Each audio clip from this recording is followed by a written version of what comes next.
Hi, I'm Marlis. You ever find out something so gutting, so precise, it doesn't even make you mad? Just hollow? My mother left everything to my sister, the house, the savings, even the life insurance. Like I was a stranger, not the daughter who paid their bills for years. They said I was the strong one, that I didn't need help. But what they really meant was, I wasn't worth including. And when I found the will, hidden in a drawer under expired coupons, I realized it wasn't just about money. It was about erasure. But that's not even the worst part. Want to know what came after that? What happens when you stop being silent and start asking for truth? Because once I started digging, I found something bigger. Much bigger. End of preview. Would you keep watching? That night, I didn't cry. I just packed my bag and left. No goodbyes. I reversed out of that gravel driveway with a practiced calm, the kind that doesn't shake even when your heart's pressing against your ribs. The Happy Birthday Mom banner was still fluttering in the porch light behind me. I never looked back at it. The drive back to my place in Minneapolis should have taken 2 hours, but I didn't keep track. I just kept moving. That's something I learned early. When you're not wanted in a room, your best exit is the quiet one. As the miles blurred, my phone buzzed a few times, notifications popping in. An Instagram story tag from Rowena, a missed call from Mom. I didn't touch the screen. I knew better. This wasn't the kind of silence they'd break with an apology. When I finally unlocked my apartment door, I didn't collapse or break down. I poured a glass of water, stared at the wall for a bit, and set the still-wrapped birthday gift I brought on the counter. It was a custom-made mug with a quote Mom used to say, "Family first, always." Now it read more like a punchline. The next morning, I woke up with a headache. Not from drinking, just from thinking too much. I opened my laptop, cleared out my inbox, and stared at the message from Rowena that had come in at 3:12 a.m. "You could have at least tried. Mom was hurt." No subject line, no salutation, no accountability. I replied with one sentence. "Tell Mom I'll try harder next time, to stay away." Click, sent, delete thread. The thing about being labeled the strong one is that it becomes an excuse, an easy way out for everyone else to not do better. Marlise will figure it out. She doesn't need the attention. She's got her own thing going on. I used to believe it too. Later that afternoon, I decided to swing by the bookstore down the block. I hadn't been there in a while, but I needed to remind myself what quiet felt like when it wasn't forced. While I browsed the nonfiction shelf, I overheard 2 women chatting about their daughters. "She's always been a handful," one said. "But I guess that's what love looks like, right? You show up anyway." That stopped me cold. Because the truth was, they didn't show up. Not for my graduation. Not when I moved into my first apartment. Not once in the 2 years I helped Mom cover Rowena's debts. I was just the support beam, necessary but invisible. That night, while reheating leftovers, I pulled out the small shoebox from the top of my closet. It held years of receipts, bank statements, wire transfers, and birthday cards I never sent. One envelope caught my eye. A thank you note from Mom, dated 2 years ago, after I paid for her root canal. Inside it read, "Thanks for always stepping up, even when no one asks you to." I folded it once, then again, and dropped it into the trash. That's when I decided. No more stepping up. Let them stand on their own. I canceled the monthly bank transfer to Mom's account. Not out of spite, out of clarity. The next morning, I got a voicemail from her. Short. Cold. "Call me. We need to talk. Things are getting tight." No greeting, no warmth, just need. I didn't call back. That Friday, I got an invitation to Rowena's bridal shower in the mail. Cream envelope, gold lettering, RSVP by next week. Venue, our childhood home. Host, Velda Crane. It felt like a joke without a punchline. Instead of ripping it up, I placed it back in the envelope and scribbled on the front. Wrong address. I dropped it into the mailbox outside my building. Let the postal service handle it. That weekend, I took myself out to dinner. Nothing fancy, just a booth at my favorite diner, a book in hand, and a slice of pie I didn't have to share. The waitress refilled my coffee and smiled. "Quiet night?" I smiled back. "The best kind." It was the first time I wasn't waiting for someone to join me. By the time I pulled into my driveway, the light outside had shifted, one of those dusky shades of blue that falls between day and night. I parked, killed the engine, and just sat for a while, hands on the steering wheel, staring at my reflection in the windshield. My phone was still lighting up with missed calls, but I wasn't reaching for it. Not tonight. I didn't feel angry. I didn't feel sad either. I felt blank, in that numb sort of way you only get when disappointment stops surprising you. I used to think silence meant everything was okay. Lately, it started to mean the opposite. After grabbing my bag and heading upstairs, I let the apartment swallow me whole. Shoes off, lights low, I wandered toward the kitchen, then stopped. For some reason, I opened the junk drawer. Batteries, old menus, a takeout soy sauce packet. Nothing important. But it made me think of another drawer, another house, another time. I was 10 when I first noticed how people around me vanished during dinner. Not physically. They were all there, plates full, mouths moving. But it was as if I wasn't at the table at all. That particular night, Mom had promised it would be just the two of us. Dad had passed away less than a month before, and she told me she didn't want me eating alone so much. She even said she'd make spaghetti. I remember because I set the table myself. 2 plates, 2 forks, 2 glasses of that sparkling water she liked. I even folded the napkins like I'd seen her do when guests came over. Then the phone rang. I was sitting on the kitchen stool, swinging my feet off the floor when she answered. I only heard her half of the conversation. "Oh, sweetie, are you okay?" Followed by, "No, don't cry. I'll be right there." Next thing I knew, she was grabbing her keys, apologizing without really looking at me. "Rowena had a panic episode. I have to go. She needs me right now." "But you said," I started. I know. We'll do it tomorrow, okay? You're so good about these things, honey. I'll make it up to you." She left before I could say another word. I remember the way the kitchen light buzzed as I ate alone. I microwaved the pasta myself, lukewarm in the middle, but I didn't complain. I watched the plate spin, and I remember thinking, maybe if I'd cried louder, she would have stayed. Years passed, and small things like that kept stacking. Like the time I nailed my solo at the middle school recital. Mom was there, somewhere in the 3rd row. I had memorized every line, hit every note. The audience clapped. Rowena had gone before me, messed up her lines, froze halfway through. She cried behind the curtain. I saw Mom rush backstage to hold her like something was broken. Me? I got a thumbs up from a teacher. Later that night, as we walked to the car, Mom said, "You were great, Marlise. See? You don't need all that attention. You're strong." Back then, I thought it was a compliment. Maybe it was meant to be. But being strong became a sentence I didn't remember agreeing to. At 15, I got my first job at a local diner. One of those places with sticky menus and laminated photos of pancakes that never quite matched the plate. I worked Tuesdays, Thursdays, and Saturdays, bussed tables, poured coffee, smiled at people who didn't tip. Every time I cashed out, I'd tuck away $20 into an envelope for Mom. She never asked me to. I just figured it helped. The house was always short on something. Groceries, heat, sanity. One month, the water almost got shut off. I paid the bill and never mentioned it. Another time, I bought toilet paper and paper towels for the whole house. Mom found them on the porch and said, "You're such a lifesaver." But she said it like she was thanking a delivery driver, not her daughter.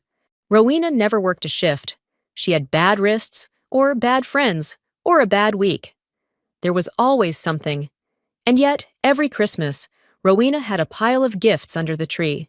Name brand shoes, perfume, concert tickets.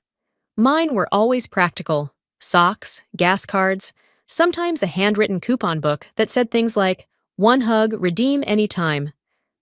I wish I could say I used those. Back in the present, I was sitting on the edge of my bed, holding my latest paycheck. Direct deposit had come through. I'd already canceled the auto transfer to Mom's account earlier that week, but this was the first one I was keeping for myself in over 3 years.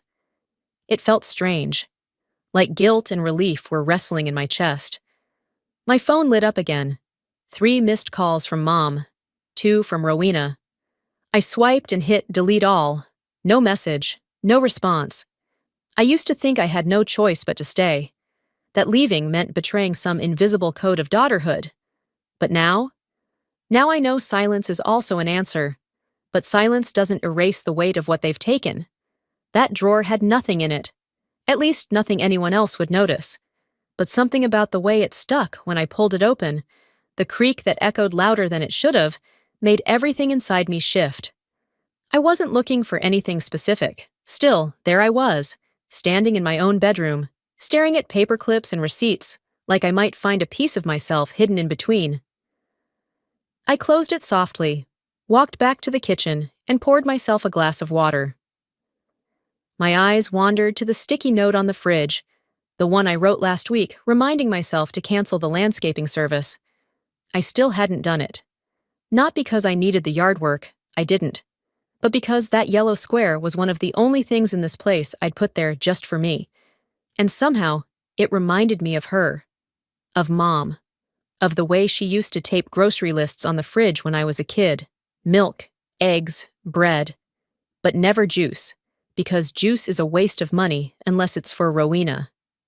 I still don't buy juice. I thought about that kind of thing a lot more after Dad died. I was 10, and nothing in the world made sense, except this one ridiculous fact. Nothing would be the same again.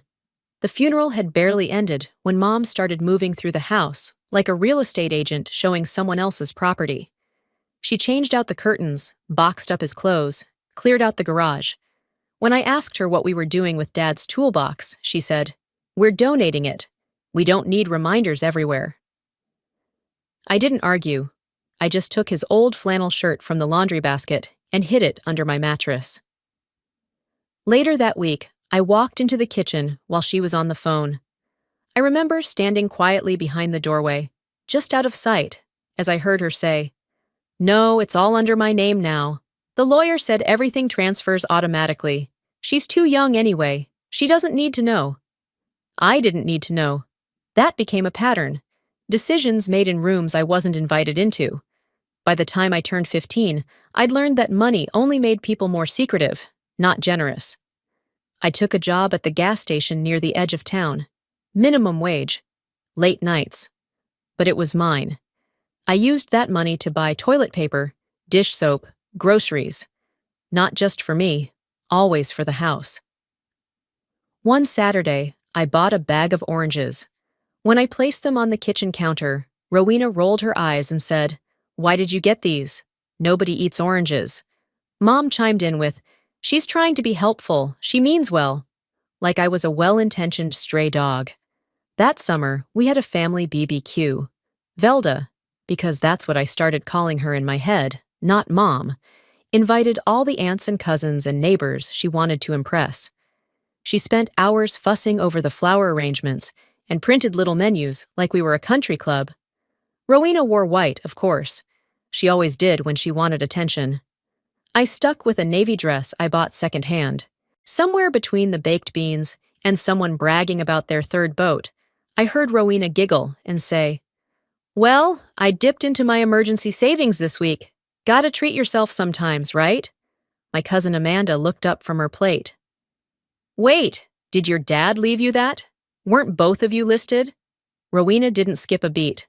"Well, technically yes, but I needed it more." Before I could say anything, Velda stepped in. "Marlise has always been the responsible one. She doesn't need help like Rowena does." I gripped my soda can so tight it nearly buckled. No one noticed. The thing about being responsible is that it's usually code for, "We don't have to worry about you," which really means, "We don't have to care out loud." I excused myself, went into the bathroom, and stood there until my heartbeat stopped tapping against my ribs. The next big slap in the face came the day Grandma passed. Grandma Helen was the only one in that family whoever treated me like I mattered. She came to every school event, sent handwritten cards, even when her arthritis was so bad her hand shook. She was my lifeline when the rest of the house treated me like an afterthought. I wrote a eulogy. Thoughtful, simple, honest. Folded it neatly and put it in my purse. At the service, I was in the second row, behind Rowena, of course. When it came time for tributes, I stood up and reached for the podium.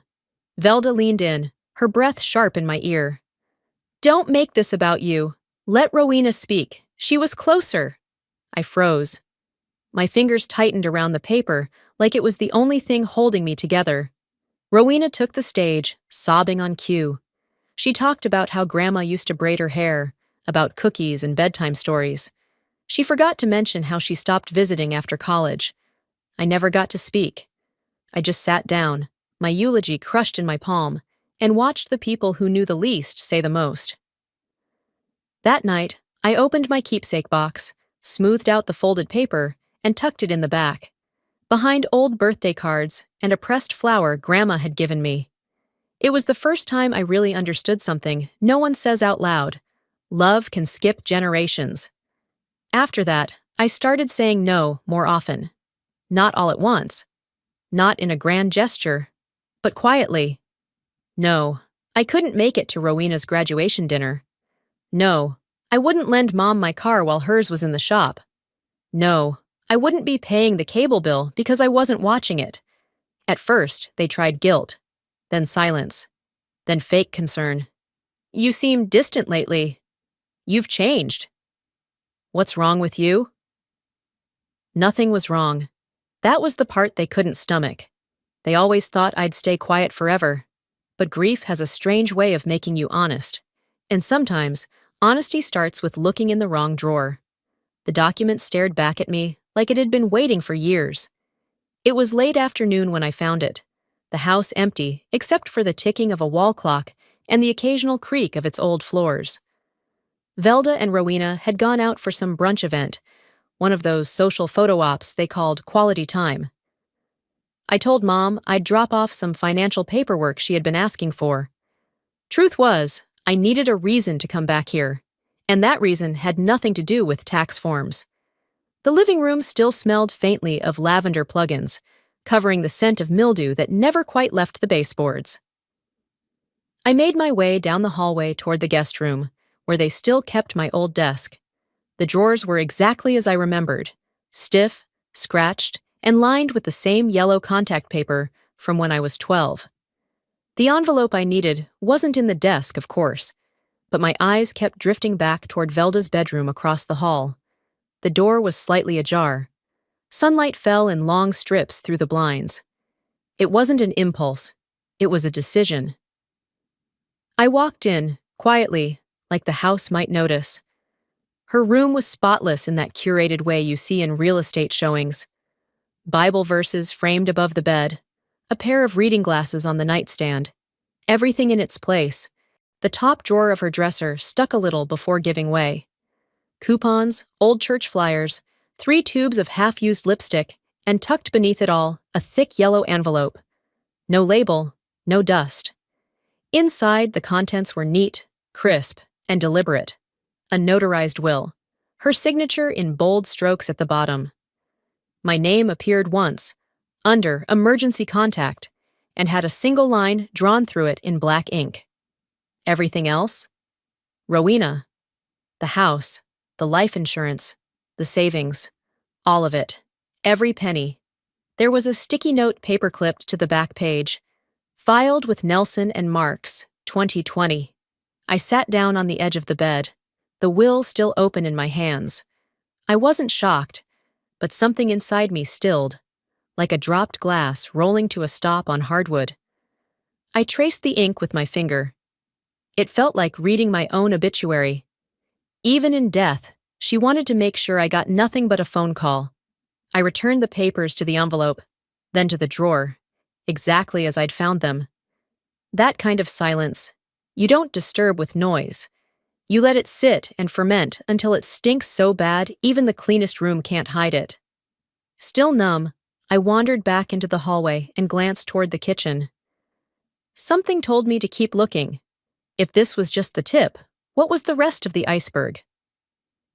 On the bottom shelf of the pantry cabinet, behind the old crock-pot Velda hadn't used since Dad died, I found a file box labeled Household. Inside were manila folders, bank statements, printouts, handwritten notes with dollar signs.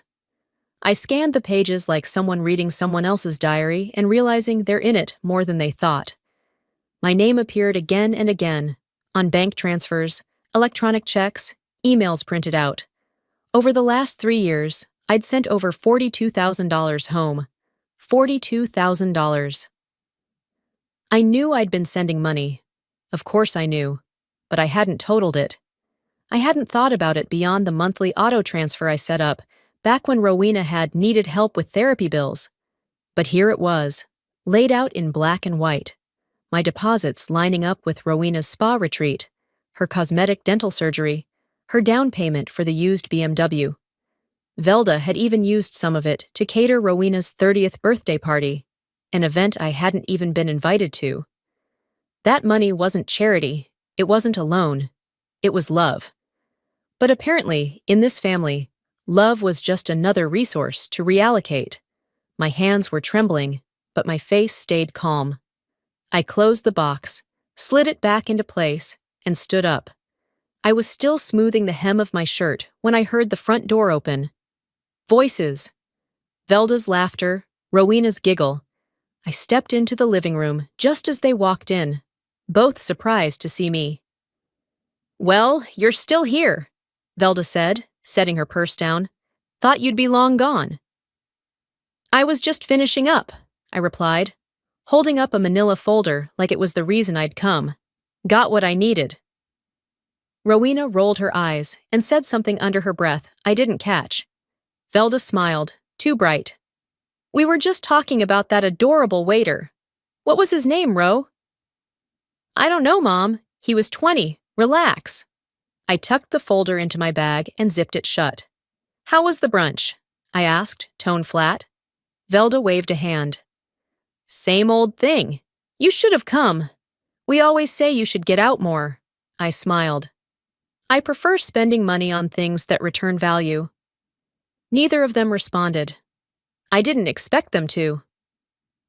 I left without a hug, a goodbye, or a second glance.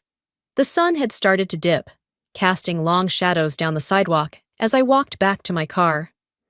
That night, I sat at my desk with the file box open beside me and my laptop glowing in the dark. I opened a new document. Subject line: Revocation of Support Agreement, Immediate. My fingers hovered over the keyboard before they began to move. Not hesitating, just breathing between sentences. I outlined the full amount transferred, referenced the attached bank statements, and ended it with one clear statement. Effective immediately, I will no longer provide financial assistance to either Velda Crane or Rowena Bledsoe, in any form, direct or indirect. I attached the files, CC'd a personal legal advisor, and hit send. You don't scream at a wildfire. You let it burn until all that's left is what's real. I didn't sleep much that night, not because I was anxious, but because my mind felt like it had slipped into a higher gear.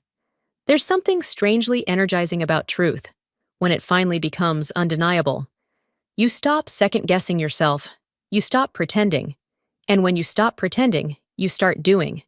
By sunrise, I had the letter finalized. I double-checked the attachments, bank records, payment history, and a signed affidavit outlining the timeline of support I'd provided over the past few years. I formatted it like a business memo. Clean, professional, not emotional. I included no "hope you're well," no closing thoughts. Just facts. At 7:04 a.m., I hit send. Less than an hour later, the first call came in from Velda. Then, another. By 10:30, I'd missed 7 total, including 2 from Rowena. I didn't answer any of them. I didn't want explanations. I wanted distance. At noon, a text from Velda finally came through. "You're being dramatic. We raised you better than this." That word, we. As if they were a unit. As if they'd both equally participated in raising me. As if they hadn't spent the last decade tag-teaming emotional negligence with backhanded compliments and passive withdrawal. I read the message once and archived it. Later that afternoon, while I was folding laundry and halfway through a podcast, I got a notification from someone I hadn't heard from in over a year. Jason. The message was short. Hey, can we talk? It's about your sister. I didn't know who else to tell this to. I stared at the screen for a while before replying. We hadn't spoken since the breakup, which ended quietly and civilly, if not exactly on warm terms. He wasn't a bad guy, just not built for endurance. Still, something about his wording made my stomach tighten. We agreed to meet at a cafe downtown. Neutral ground. I chose a table near the window, not too far from the register, just in case I needed an excuse to leave early. Jason arrived on time, hair shorter, a bit more gray at the temples. He smiled politely as he slid into the seat across from me. Thanks for meeting, he said, hands around a coffee cup like it was anchoring him. What's this about, Jason? I asked. My tone wasn't harsh, just flat, like a locked door with a peephole. This isn't about us. I know you're not trying to go backward. I'm not either. I nodded once. Good start. He let out a small breath. Back when we were dating, your mom and Rowena came to me with a favor. Or what they called a favor. I tilted my head, not liking where this was going. They asked if I'd co-sign a credit card for you, he said carefully. Said you were trying to build your credit, that you were too proud to ask me directly, but you'd appreciate the help. I didn't say anything. I didn't blink. I just let the silence sit. I thought it was odd, he continued, so I told them I'd think about it. I never did it, never signed anything, but I didn't tell you either. At the time, I figured, maybe they were just trying to help in their weird way. He finally looked up and met my eyes. But now, with everything going on, I felt like you deserved to know. I nodded slowly, letting the weight of it sink in. Did they give you a form, paperwork, anything with my name on it? He frowned. Yeah, a copy of an application. They had it filled out. Your name, birthday, even your old address. All they needed was my signature. And it looked like I had filled it out? He hesitated. Honestly? Yeah. The handwriting was close enough that I didn't question it. I leaned back in my chair. A flicker of heat moved through my chest, not from surprise, but from confirmation. A piece of the puzzle I didn't even know was missing had just clicked into place. I should have told you sooner, he said quietly. I'm glad you told me now, I replied. That's more than either of them ever managed. We parted without small talk. No promises of staying in touch. Just a nod of acknowledgement. Two people tied by history, and now, reluctantly, by disclosure. Back home, I logged into my credit report. No active fraud popped up, but one flagged attempt had been recorded exactly 2 years ago. A soft inquiry on a line of credit. Denied for incomplete documentation. The lender's name matched the application Jason had mentioned. I sat there, staring at the screen, the corners of my mouth twitching into something that wasn't quite a smile. Not yet. When people don't think you're watching, I whispered to myself, they forget you know how to read the fine print. I printed the report, added it to the growing folder of documents on my desk. The cover page now read, Evidence, Phase 1. At the top of that pile, a post-it note. I wrote it weeks ago before I had the full picture. It said, when they ask why, I'll show them this. The notary office was quiet, almost sterile. A woman in scrubs was signing something across the counter, and a man in a gray hoodie scrolled through his phone, waiting for his turn. I stood in line with a folder in my hand, the weight of it so familiar now, I barely noticed it. When it was my turn, I slid the papers forward. The clerk gave me a perfunctory nod and flipped through the pages. Need all of these stamped? Every last one, I said. My voice was calm, even measured. By the time I left, the sun had dipped low enough to stain the sidewalk gold. The documents in my bag rustled with each step. I didn't rush. I wanted to feel the full reality of what I was carrying, what they tried to bury in my name. Later that evening, after warming up leftover lasagna and folding laundry while the news played low in the background, I sat down at my laptop and opened a browser window. I was ready to apply for a loan. Nothing major, just enough to give a small push to a side business I'd been quietly working on. The application was simple. Standard fields: employment, income, savings, credit check. I filled it out with the steady hands of someone who'd always done things by the book. 3 days later, the phone rang. I let it go to voicemail, assuming it was spam. Then I checked the transcript. "Hi, Ms. Dennett. This is Jeff from First Northern Lending, just calling regarding your recent application. I'm sorry to inform you we're unable to move forward at this time due to a flagged delinquent balance in the amount of $80,000. If this is unexpected, please give us a call and we can review it together." $80,000. I called back immediately, heart thudding but voice steady. The representative on the other end was polite, almost too polite, like someone trained to deliver bad news without getting yelled at. "There's an account under your name, opened in March 3 years ago," he explained. "Balance went unpaid for 27 months, flagged as a charge-off." "That's impossible," I said, already opening my credit report tab again. "I've never opened an account with that lender." He paused. "Well, the name and address match. We can email you the original application and a copy of the signed documents." "Please do," I said. When the email came through, I stared at it like I'd just opened a letter from someone who died years ago. There was my name, my home address. Well, my old one. But the signature wasn't mine, not even close. It was neat, feminine, rounded, almost like someone had practiced signing my name from memory. I scrolled down further. The email address listed on the application was nearly identical to mine, off by one letter, just enough to avoid detection. It was subtle, clever, and I knew exactly who did it. That week, I went through my archived inbox and found something from Velda, dated a few days before the credit card was supposedly opened. "Can you send me a copy of your ID again? I need it for some paperwork. I lost the one you gave me last spring." At the time, I'd thought nothing of it. I had scanned my license and emailed it without a second thought. It was Mom, after all. Now, it felt like I'd handed them a loaded weapon. I dug deeper, through old tax documents, through shared folders, anything that might give me a clearer picture. That's when I found a separate envelope tucked inside an old college folder, a rejection letter from a local community grant I'd applied for senior year. Only, I didn't remember applying for that grant. Confused, I called the office listed on the letterhead. A young woman picked up. I explained who I was and asked if they had a record of my application. After a moment, she confirmed they did, and even offered to send me a PDF copy for my records. The file arrived 10 minutes later. My name, my student ID. But the essay?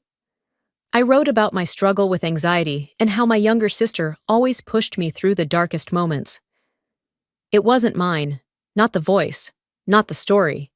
Rowena had written it, about herself, using my name. I sat back in my chair, holding my coffee cup against my palm until the heat dulled. They'd been using me as a shadow, not a person, not a daughter, just a signature. By the time I called my lawyer, I had compiled everything: email records, bank statements, the fraudulent credit application, the plagiarized essay. I didn't hesitate when her assistant answered. "I need to file for identity fraud," I said plainly. "There are forged documents, stolen funds, and a pattern." She took my number. 20 minutes later, my lawyer called back. "This is serious," she said, voice sharp but focused. "We'll need affidavits and hard copies. I suggest we begin documenting every point of access they had to your information. And if they used it without permission, then we escalate. This isn't a civil disagreement anymore, Marlis. This crosses into criminal territory." I nodded, even though she couldn't see me. "Good, I'm done being quiet." After we hung up, I spent hours organizing the binder I labeled Accountability. I didn't even realize how much I'd gathered until I flipped through and saw just how many times I had put my trust where it wasn't deserved. The next morning, I walked into the notary office with that binder under my arm. The woman behind the counter smiled. "What can I help you with?" "I need to get some things certified," I said, placing the folder down with both hands. "All of them." She flipped through the documents, one by one, and stamped each with the rhythmic confidence of someone who'd done it 1,000 times before. By the time she reached the last page, I was already standing straighter. The difference between silence and submission is a signature. Mine's real. 2 weeks after the notary stamped the final page, I stepped into the office of Halbert and Wren with the kind of calm that doesn't come from peace, but preparation. My binder, now thicker, heavier, sat across from my attorney, Ms. Halbert, who had already opened her laptop and clicked into a case file titled Dennett v. Crane, Bledsoe. "Are you sure you want to move forward?" she asked, even though we both knew my answer. I nodded. "I've been sure for a long time. I just didn't have the proof." She clicked her pen, pulled a formal packet forward, and handed me a document with neat legal headings and too much white space between paragraphs. Civil suit, criminal complaint, identity theft, financial fraud, emotional damages. The words blurred for a second before I signed. She added the page to the file, closed it gently, and said, "We'll serve them this week." The next day, Rowena posted a story on Instagram. It was a blurry photo of a wine glass beside a candle, captioned with, "Some people think blood means silence. Good luck with that." No tags, no names. But she knew I'd see it. Velda left a voicemail that night. Her voice was composed, but under the surface, it cracked like old paint. "Marlis, this is your mother. I don't know what you think you're doing, but you're tearing this family apart. We raised you better. This isn't how families solve things. Call me." I didn't return the call. I just saved the voicemail to my case file. "She didn't raise me," I muttered to myself in the kitchen, pouring coffee the next morning. "She used me." The courthouse smelled like paper and old wood and a hint of floor wax. There's a kind of hush in those hallways that feels rehearsed, like everyone's pretending to be civilized while holding knives in their sleeves. I arrived 15 minutes early. Ms. Halbert was already there, focused, tapping her pen against a leather portfolio. We greeted with a nod, no small talk. This wasn't a social visit. Across the aisle, Rowena walked in wearing sunglasses, even though we were indoors. Her outfit looked expensive in that loud but trendy way she always preferred. Velda followed behind, wearing a soft cream blouse and carrying a handkerchief she didn't need. She clutched it like a stage prop. They looked like mother and daughter. I must have looked like something else entirely, but that was fine with me. When the judge entered and called the preliminary hearing to order, I stood straighter. I didn't look at Rowena or Velda. I looked at the bench, at the person holding the gavel, not because I thought justice was guaranteed, but because I wanted to see the look on their face when they read my name, not as a line item in someone else's scheme, but as the one bringing the charges. The judge listened, asked procedural questions, reviewed the packet. Then, in a tone so neutral it almost vanished, they said, "Discovery will be scheduled. Parties are to submit financial documentation within 30 days. It wasn't a victory, not yet, but it was oxygen. After the hearing, while we waited in the lobby for our attorneys to arrange paperwork, Velda came toward me. She walked slowly, like a woman carrying sorrow instead of guilt. "You really want to do this to your own mother?" she asked, her voice low. I looked her in the eye, not flinching. "I'm not doing this to my mother. I'm doing this for the daughter you never bothered to raise." Her mouth opened, then closed. The pause wasn't hesitation, it was realization. She saw for the first time that she couldn't shift the blame this time. Rowena joined her, huffing. "Seriously, Marlis? Do you think any of this will make you look good? You think people are suddenly going to see you as the poor little victim?" I didn't answer. I was already turning away when she added, louder this time, "You'll always be second, Marlis. Always." I paused, just enough to meet her gaze over my shoulder. Maybe, but second is still better than being a liar. The doors closed behind me, muffling whatever came next.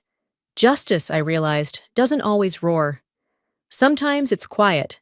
It shows up in court filings and postage stamps and rooms where no one expects you to speak. But the price of truth wasn't paid in court. It was paid at home. I didn't cry. Not this time. I just folded the letter back into its envelope and slid it into the drawer where old warranties and expired coupons went to die. 6 words. That's all Velda had written. Tell them I never loved her. It didn't hurt like I thought it might. There was a strange relief in it, honestly. The kind of relief that comes when someone finally says out loud what you felt all along. It wasn't shocking. It was just confirmation. That same morning, my phone buzzed with a notification. A message from the law office. Property title transfer complete. Settlement check finalized. No further documents pending. I stared at the screen for a full minute before realizing what it meant. The house, the one I grew up in, the one they had clung to like a trophy, was gone. Sold. Turned into a dollar amount used to settle a debt that shouldn't have existed in the first place. Later that week, I drove past it. Just once. The yard hadn't been mowed in weeks. The porch railings, which my father had once stained by hand, were splintering. The red and white for sale sign had been replaced with a yellow one. Sold. The window blinds were drawn tight. The entire place looked like it was holding its breath. I parked across the street for a few minutes, engine running, hands loose on the steering wheel. My reflection stared back at me in the windshield, superimposed on the ghost of a house that once held my entire world. But the weirdest part? It didn't feel like home anymore. It felt like a place where something had ended. Something long overdue. A week later, I got another update. This time from the same legal assistant. Velda Crane has relocated to Lakeside View Apartments, Unit 3B. A retirement complex not far from the edge of town. No front yard, no porch swing. Just a narrow balcony overlooking a parking lot. She called once after the move. I let it go to voicemail. "Hey, I just thought maybe you'd want to know I'm okay. The place is small, but it's fine. I'm getting by. Anyway, you probably don't care." Click. She didn't sound angry, just tired. But I didn't call her back. Not because I wanted revenge, because I didn't have anything left to give. Velda had always been good at keeping appearances, even when the foundation was rotten. But now the masks had slipped, and I wasn't about to put them back on for her. As for Rowena, she disappeared almost entirely. Her social media accounts were deleted, phone disconnected. Mutual acquaintances said she'd moved 2 counties over, took up a management job at some gas station off the interstate. One friend forwarded me a blurry photo from a birthday party. Rowena standing off to the side, drink in hand, smiling half-heartedly. I stared at that picture for a while. Not because I missed her, because for the first time in years, I felt indifferent. I used to ache at the sound of her voice, the memory of her laugh. I used to run mental reruns of childhood birthdays, of whispered jokes under blankets, of her calling me little genius, with that grin only she could pull off. But all of that was before the lies, before the signatures, before the silence. Some people fall from your life like leaves, others like anchors. I got the letter on a Wednesday. No return address, no name on the envelope. Just 6 words scribbled in shaky cursive on a piece of lined paper, folded twice. Tell them I never loved her. I stared at it for a long time.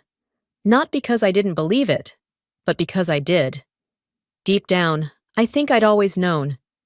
I just hadn't heard it in writing before. I didn't call her. I didn't rip the letter up. I didn't even cry.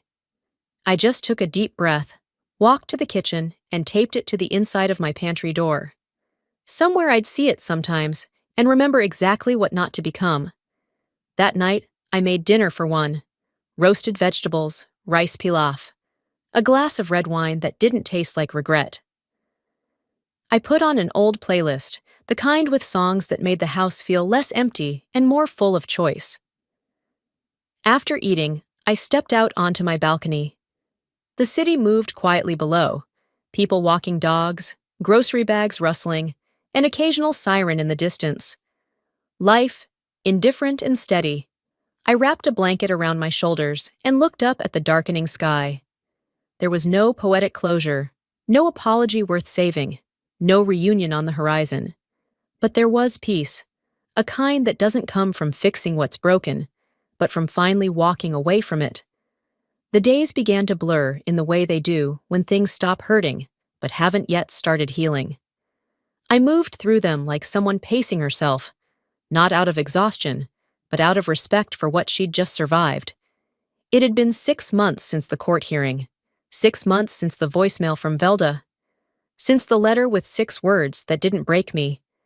I hadn't heard from either of them since. That morning, I woke up to the scent of cinnamon and ground coffee.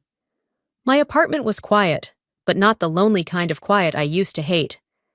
It was lived in silence, the type that gently says, "You're safe here." I stood in the kitchen with my mug in hand, watching the steam rise, tracing patterns on the surface. The calendar on the fridge had real plans written in my handwriting now. Book club on Thursday, doctor's appointment next Monday, potluck at the bookstore. Nothing extravagant, just life. Normal, unremarkable, free. By mid-morning, I was behind the register at the shop. The bell above the door jingled with each customer. I shelved new arrivals, rang up paperbacks, made small talk with locals about weather and dogs, and who forgot their reusable bag again. For the first time in my adult life, I worked a job not because I needed the paycheck, but because I liked the way it felt to help people find the right words. During my break, I sat in the back corner with a thermos and the letter Velda had sent months ago. I'd kept it, folded, faded, stained slightly from a teacup I'd once set on top of it. It didn't hold power anymore, but it held clarity. I read it again, quietly. The words hadn't changed, but the way I received them had. Then I flipped it over and wrote one word in sharp capital letters: returned. I folded it again and dropped it into the back pocket of my purse. Not to send, just to remind myself that not everything handed to you has to be accepted. Saturday came with a crisp breeze and a flea market on Lake Street. I wandered the aisles of secondhand scarves, mason jar candles, mismatched mugs. That's when I saw Jason. He was thumbing through a box of old records, a knit beanie pulled low on his head. He looked up, startled in that way people do when they recognize someone they never expected to see again. "Hey," he said. "Hey," I replied. We didn't hug, didn't mention the past. He held up a James Taylor album. "Still your go-to for rainy days?" I smiled. "That or Cat Stevens?" He nodded. "Good taste, you always had that." We talked for 5 minutes, 10, maybe, about music, about vinyl, about how crazy it was that a jar of homemade pickles at one booth cost more than a hardcover. Then he checked the time and said, "Well, take care of yourself, Marlies." "You too," I said. And that was it. No apology, no closure. Just 2 people who once knew each other well, now standing with enough distance between them to call it peace. Back at the bookstore, late that afternoon, a young girl came in with her mother. The girl looked no older than 7, bright-eyed, curious. "She's looking for a book you might remember," her mom said. "Something about a mouse and a cookie?" I smiled. "If you give a mouse a cookie, classic." I led the girl to the shelf, pulled out the worn copy, and handed it to her. She held it like a treasure. Her mother knelt to adjust the girl's coat and whispered, "She reminds me of my youngest. Strong, but quiet." I didn't flinch at the word. Strong. For a long time, that word felt like a sentence. Now it felt like a mirror. Later that night, I lit a candle, fed my cat, and poured a glass of water. Not wine, not celebration. Just water. I sat by the window, watering the small fern I'd kept alive for almost 2 years now, my longest successful relationship with a plant. I watched the city hum below me, cars passing, porch lights flicking on, the distant chatter of lives I'd never know. And I felt something soft settle in my chest. Not triumph, not joy, but something quieter and steadier. Peace. The kind that doesn't need to be declared. The kind that just is. I used to think I had to be loud to be heard. Turns out, leaving is the loudest thing I ever did. Some names stay off the will, and some hearts stay out of the fire. I learned how to be both.